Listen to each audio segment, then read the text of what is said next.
Y bueno, como siempre le echamos la culpa al ginecólogo, ahora viene a defenderse el doctor Rogelio Moscoso Rincón, médico ginecólogo colposcopista, egresado del ISSSTE del Hospital Adolfo López Mateos, profesor titular de la Universidad Autónoma de Chiapas, adscrito a la unidad de colposcopía del Hospital Belisario Domínguez del ISSSTE, Medicina Privada, con el tema Actualidades en anticoncepción y enfermedad cardiovascular. Doctor Rogelio Moscoso.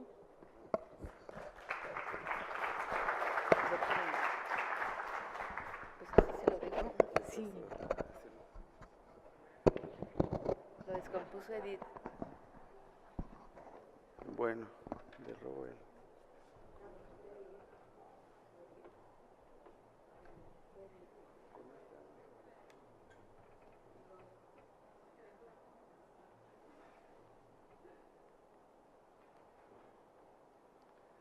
Buenas tardes a todos.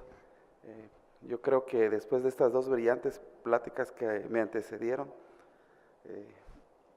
voy a tratar de decir algunas cosas diferentes desde el punto de vista de lo que nosotros manejamos, lógicamente. Nosotros no nos metemos mucho a la situación cardiovascular, más que cuando estamos evaluando los Dopplers en los fetos, pero desde el punto de vista ginecológico no tenemos mucha situación en cuanto a lo cardiovascular. Preferimos que el experto en cardiología lo haga y nosotros nos basamos en ellos. Antes que nada quiero dar un agradecimiento por la invitación para participar con ustedes, porque invitó la Asociación de Cardiología del Estado de Chiapas, el Colegio de Cardiólogos y la Asociación del Colegio de Ginecólogos, que fue el presidente que me pidió que yo estuviera el día de hoy con ustedes. Me dieron 20 minutos, traigo 170 diapositivas, ojalá y no se aburran y espero terminarlas. Y considero que es un tema bastante largo porque vamos a hablar actualidades en anticonceptivos. Realmente son 2 o 3 cosas, después lo que son los anticonceptivos como tales, y el tercer tema que sería los riesgos cardiovasculares, que por lo que ahorita me antecedió a mí, he visto que prácticamente la mayoría de algunas de las cosas ya están bastante tratadas. Una de las situaciones importantes que existe en el tema de la anticoncepción básicamente es de que definitivamente nosotros cuando llega a un laboratorio o llega a vernos, todos los días nos llevan diferentes anticonceptivos. Yo les puedo decir de que a la consulta privada nos llegan no menos de unos 30, 40 anticonceptivos y todos son los mejores y todos están completamente bien indicados y no tienen ningún riesgo, cosa que no es cierto. Entonces, este tipo de foros es muy importante porque el anticonceptivo sí tiene muchas ventajas, pero a la vez es como cualquier medicamento. Si una aspirina es muy buena para prevenir muchos riesgos, por ejemplo, en el caso de nosotros de la preeclampsia, en el caso de la prevención de tromboembolias venosas y pulmonares también, pues definitivamente también tiene un riesgo usar esa aspirina. Entonces, ¿qué de más la utilización de los hormonales? Porque nosotros los conocemos como anticonceptivos porque tienen la característica de que lo que van a hacer es bloquear la función de la producción o la estimulación a nivel de la hipófisis y a nivel del hipotálamo, donde se van a disminuir los estimulantes de la FSH y LH para que disminuya de esa manera la estimulación a nivel del ovario, así como los anticonceptivos locales. Y ahorita vamos a ver que hay una gama impresionante, y aquí lo que cabe, lo más importante es que tratemos nosotros de identificar cuál es el anticonceptivo que podemos utilizar y ver los factores de riesgo, sin olvidarnos también que así como tienen esas contraindicaciones y esas alteraciones tan graves que pueden llevar a la muerte a una paciente, en la que se le indique de manera que sea de la manera más correcta, que va a tener consecuencias, también existen consecuencias muy importantes del hecho de no usar los anticonceptivos. Entonces vamos a ver que Aproximadamente cada año el 55% del total de los embarazos no son planeados. Vemos aquí que realmente el 37% de estos son nacimientos planeados. Muchos de estos van a terminar en abortos y vemos que dentro de estos embarazos no planeados, muchos abortos inducidos en México van a terminar con problemas, no solamente si este embarazo llega a ser, muchas mujeres dejan de estudiar, muchas mujeres tienen repercusiones importantes en su vida, como también aumenta la mortalidad por muerte por los abortos inducidos. Entonces vemos que el 54% de los embarazos no deseados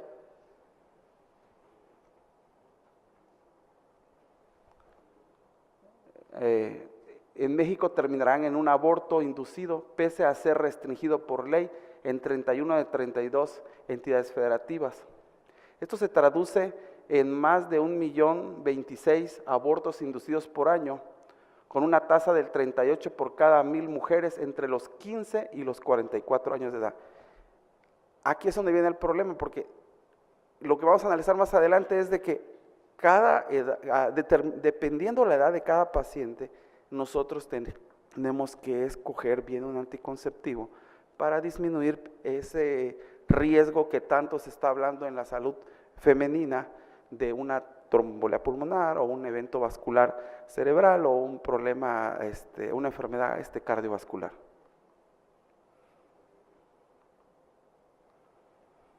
Otra de las cosas que muchas veces no tomamos en cuenta, que también estos embarazos en adolescentes o en personas que no tuvieron una buena orientación para un anticonceptivo pueden terminar de esta manera.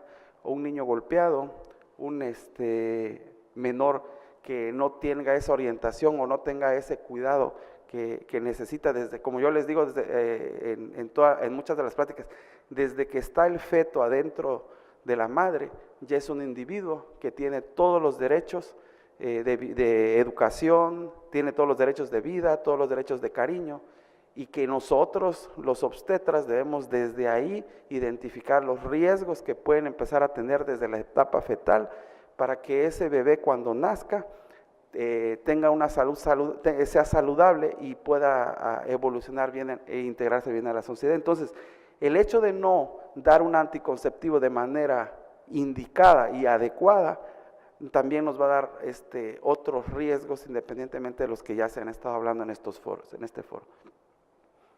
Entonces vemos nada más de que el inicio de la vida sexual prácticamente va a ser entre los 15 y los 19 años de edad. Y aquí empieza a existir ya lo que nos empieza a complicar un poquito la vida. ¿Cómo vamos nosotros a saber qué método anticonceptivo vamos a utilizar?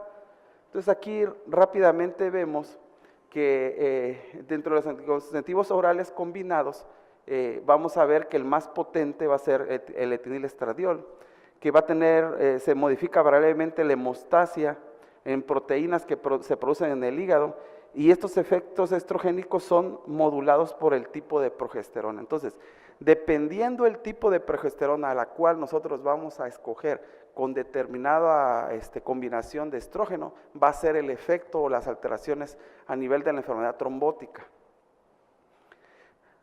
Los anticonceptivos también tienen, así como tienen los estudios que se acaban de mencionar, como el estudio White, que fue un estudio que se hizo más o menos en el año 2000, donde involucraron aproximadamente pacientes entre los 60 años de edad a las que les pusieron dosis muy altas de estrógenos con progesterona, y que después se dieron cuenta que al disminuir el riesgo cardiovascular, al quitar la progesterona y al bajar la dosis, se empezaron a dar cuenta que las alteraciones cardiovasculares se van a presentar dependiendo el tipo de estrógeno y la dosis. Simplemente ustedes que han tenido alguna vez alguna paciente con una amenaza de aborto y ustedes denle progesterona tomada, ustedes se van a dar inmediatamente cuenta cómo tiene un efecto vascular importante. Esa paciente se empieza a hipotensar de manera importante. Entonces, Si nosotros también llega una paciente y les ponemos estrógenos conjugados, la paciente va a sentir que vuela. Yo creo que una droga no va a ser tan fuerte como ponerle estrógeno. Entonces, todos se empezaron a dar cuenta que esto va a depender de la dosis. Pero dentro de toda esa maldad anticonceptiva, también vamos a ver que tienen algunos beneficios importantes, como por ejemplo, la regulación del ciclo menstrual. Generalmente, en los años 60, cuando aparecieron los anticonceptivos, arbitrariamente se les dio una semana de suspensión, o sea, se les da 21 días por una semana. Esa semana de sangrado es tremenda.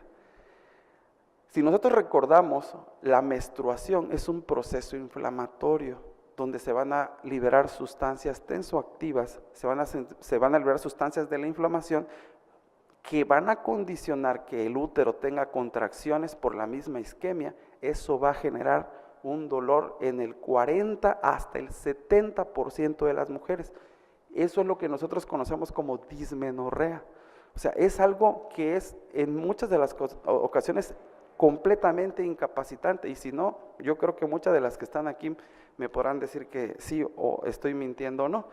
Entonces, se llegó a la conclusión de que ¿por qué se tiene que tener esos 7 días de menstruación? Bueno, una de las situaciones es cultural. Una mujer que no menstrua sus 4 a 5 días, muchas veces siente que no es mujer. 2, es símbolo de fertilidad. Una mujer que menstrua quiere decir que tiene adecuada fertilidad. Mas, sin embargo, se dieron cuenta cuando empezaron a usar otro tipo de anticonceptivos donde disminuían ese tiempo de menstruación o acortaban ese ciclo, se quitaban como magia todas esas molestias. En Europa, más que todo las mujeres italianas utilizan métodos anticonceptivos donde no ven su menstruación por 3 meses. Entonces, esto es algo que de alguna manera también disminuye muchas de las sintomatologías, como son las cefaleas, como son el dolor de mama, como son la retención premenstrual, porque el efecto sistémico que va a presentar este proceso inflamatorio durante la menstruación va a ser a nivel general. Otra de las cosas al utilizar estos hormonales, pues va de la mano con quitar el dolor durante la menstruación. Al quitar todos al utilizar anticonceptivos de dosis muy bajas, y la situación aquí debe ser que sean continuos, que no tengan esa ventana de 7 días de suspenderlos, o por lo menos no más de 3 días. Lógicamente hay una supresión de la menstruación, ayuda muchísimo el síndrome premenstrual. Las pacientes que tienen esta liberación de sustancias vasoactivas, a mayor inflamación, mayor sangrado. A mayor sangrado, va a haber disminución de los niveles de ferritina, va a presentar con el tiempo una disminución en su hemoglobina, y eso va a condicionar lo que llamamos nosotros como síndrome premenstrual.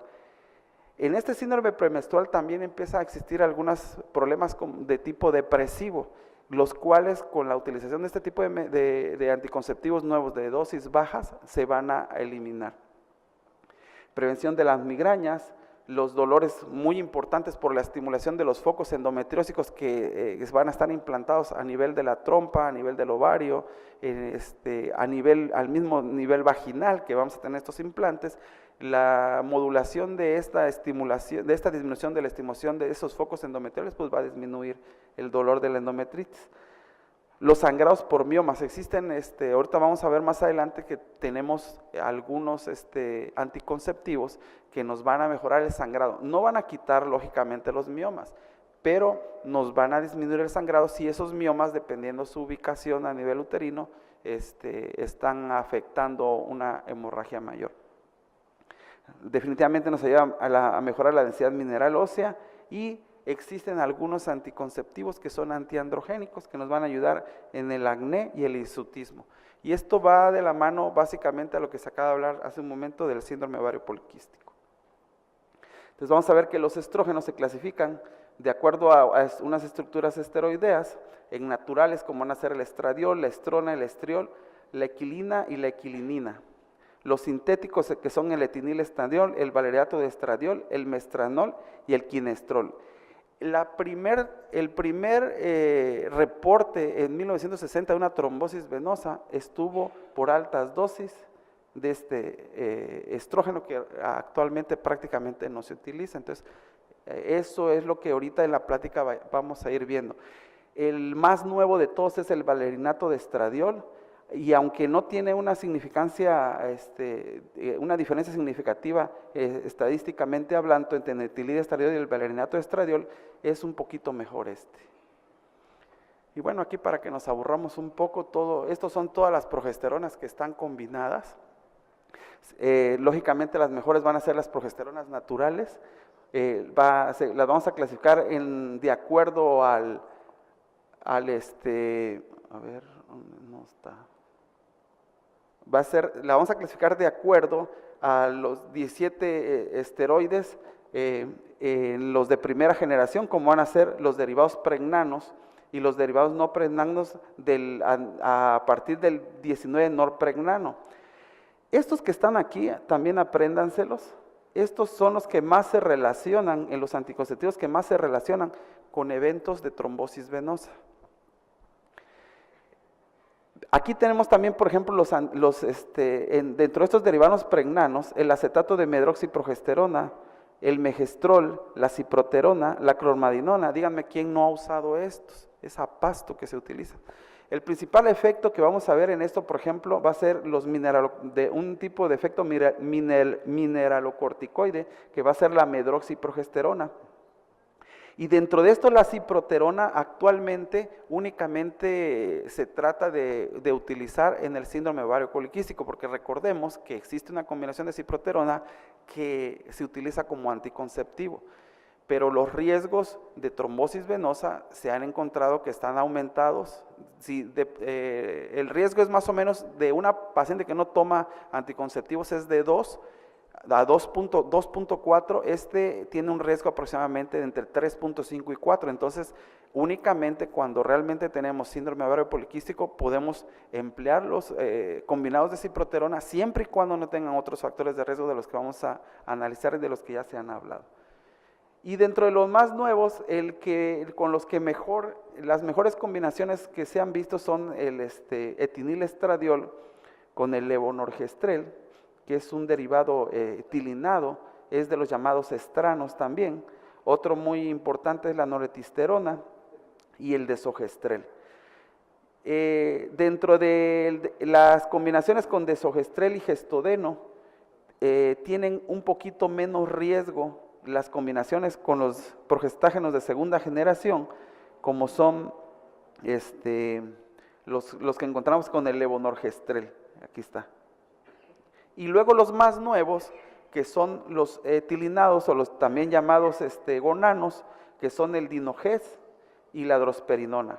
Hubieron algunos estudios donde se hablaba de que no existía una significancia estadística entre estos nuevos y que son llamados de cuarta generación como el dinoges. La drosperinona le llaman un progestágeno mineralocorticoide de cuarta generación, pero realmente es un derivado de la aldosterona.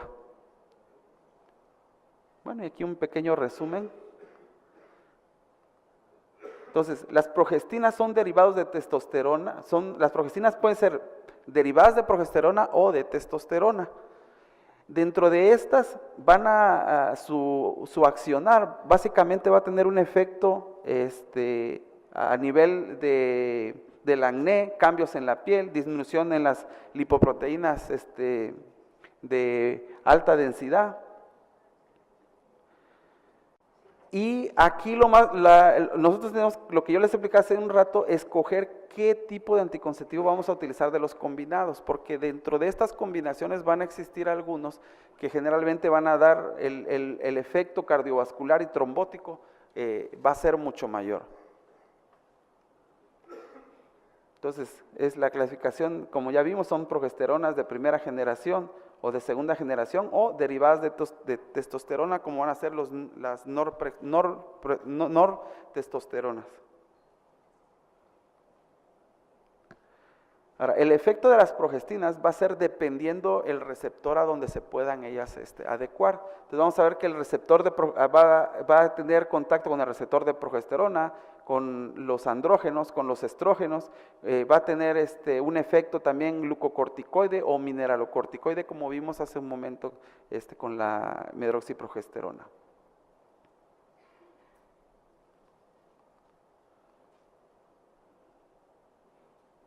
Bueno, aquí vemos que dentro del efecto progestacional el más importante es el acetato de nomegestrol. El que va a tener mayor efecto en los receptores de glucocorticoides va a ser la medroxiprogesterona, y los que van a tener el levonorgestrel, y va a tener un mayor efecto androgénico parcial. También vemos que dentro de los antiandrogénicos también vamos a utilizar nosotros a la drosperinona, y vamos a usar también al dinogés. Bueno, y nada más aquí un poquito rápido para tratar de que yo pueda decir cómo nosotros utilizamos cómo tratamos de escoger los anticonceptivos. Aquí les presento una paciente de 21 años, gesta 0, sin antecedentes de importancia, menarca a los 13 años, ciclos regulares 27/5, refiere dolor pélvico tipo cólico antes y durante la menstruación, intensidad de 8 a 10, acompañado de cefalea sin otra sintomatología. Exploración física normal, ultrasonido normal.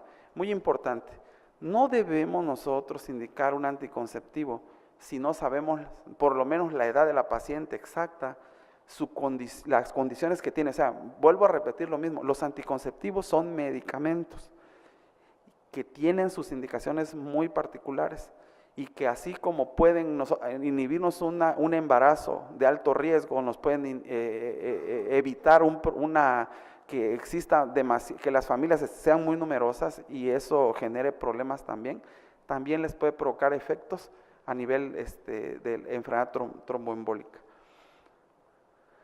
Entonces vemos que esa paciente tiene un cuadro de dismenorrea, dolor secundario a liberación de prostaglandinas. Los anticonceptivos orales combinados reducen la producción de prostaglandinas, mejoran un 70-80%, tiene un nivel de evidencia A.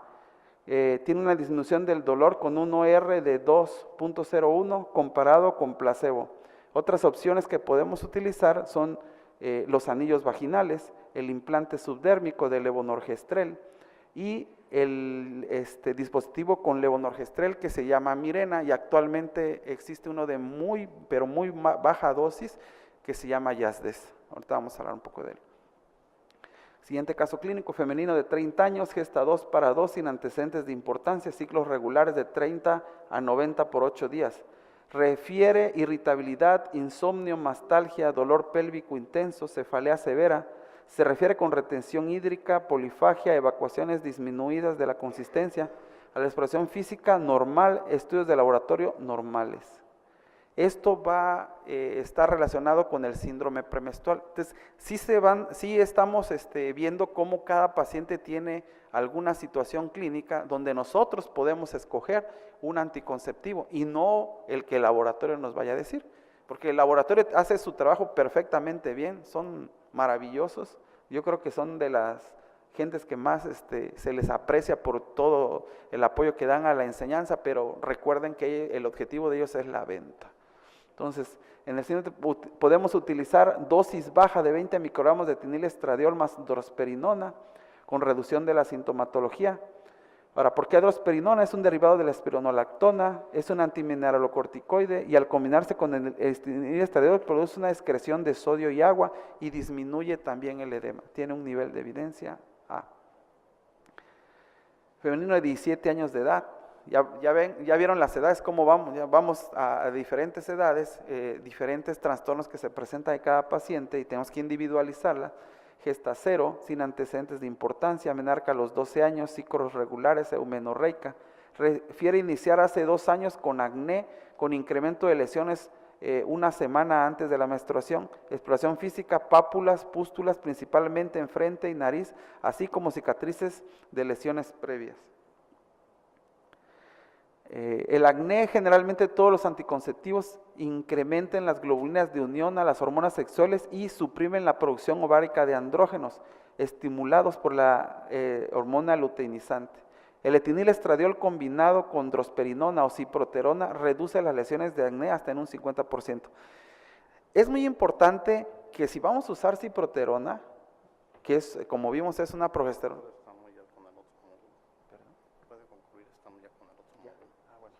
Bueno, vamos a concluir con este caso. Nivel de evidencia A, yo les recomendaría que usen la combinación con drosperinona. Si la paciente no tiene ningún antecedente de riesgo, si no es obesa, no tiene factores de riesgo para tromboembolia pulmonar o trombosis venosa o enfermedad vascular cerebral, podemos usar la ciproterona. No usen a la ciproterona ya como anticonceptivo. Y bueno, aquí con esto concluyo, ya no pude terminar las otras 70 diapositivas. Muchas gracias.